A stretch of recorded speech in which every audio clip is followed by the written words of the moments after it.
A couple of you asked about the isiZulu word Idelifuthi. Idelifuthi. So here is the explanation and the derivation. Also, if you want to know about the history of words, there is a study called etymology. E-T-Y, M-O-L-O-G-Y, etymology, and it's about the history of words in any language. You go to a language and you look for etymological studies. It's about the history of words through the years. So the word Idelifuthi, the pronunciation is very easy in the isiZulu language. Ideli corresponds in the isiZulu language itself to words like ukuzidela, ukuyidela. You know the expression uyadela wena osulapho, which is a very well-known expression during wartime in the history of the Amazulu people. So the word dela is fairly easy. Ideli, the explanation is very easy, but you will see where this word actually comes from. It derives from a different word. And then futhi is also very easy. It means again, wakhulumela futhi. He spoke again, or he spoke more.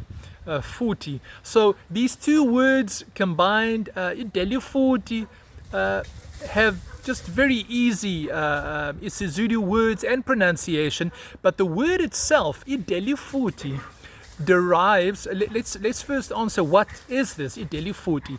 It is an implement that is used. It's in the form of a triangle, and it has three legs, if you will. It's made of iron, and it's put on a fire so as to stabilize a pot, usually, that is placed upon it when cooking. So it's on a fire, but this Idelifuthi is placed on the fire, and a pot on top of it with whatever food you put inside the pot to cook or to heat up. Idelifuthi. So where does this word come from? The word Idelifuthi comes from the Afrikaans word drievoet. A drievoet. And what does this mean? A drievoet consists of two parts. Okay, it's a noun, of course, a noun, ibizo. And it consists of two parts, drie and voet in the Afrikaans language. Now the word drie is the word three. So that is kunye, kubili, kuthathu. The word drie. So drie in isiZulu became ideli. Again, you remember isiZulu doesn't like which sound?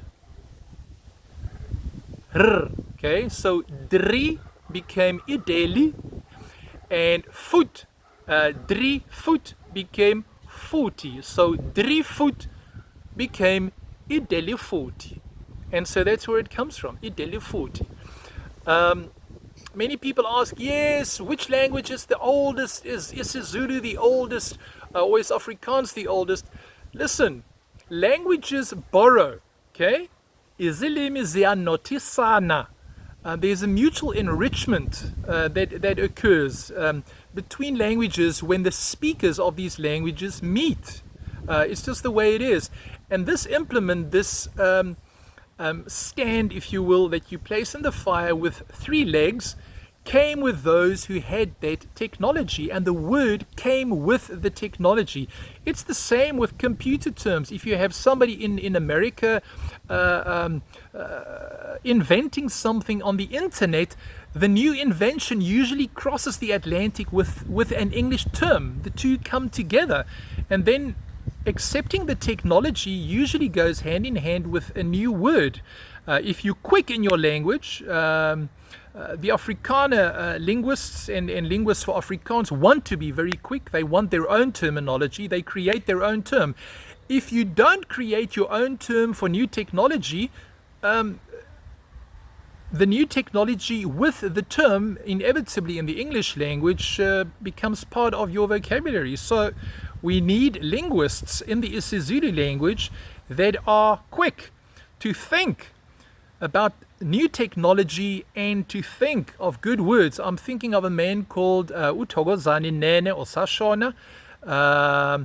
a man, Thokozani Nene, who worked for Ukhozi FM for a long time. This man was what we call an isiZulu and igagu. He was an iciko. Uthokozani Nene wabe ekwazi ukucikoza, and this man, he had an amazing talent for thinking up and creating new terms in the isiZulu language. How many of these literary giants and creative people do we have in South Africa today amongst isiZulu speakers? I think there are many.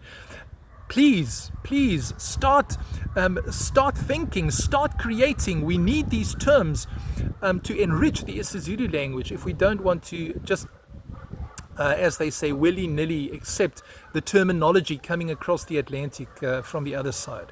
Ngiyabonga kakhulu.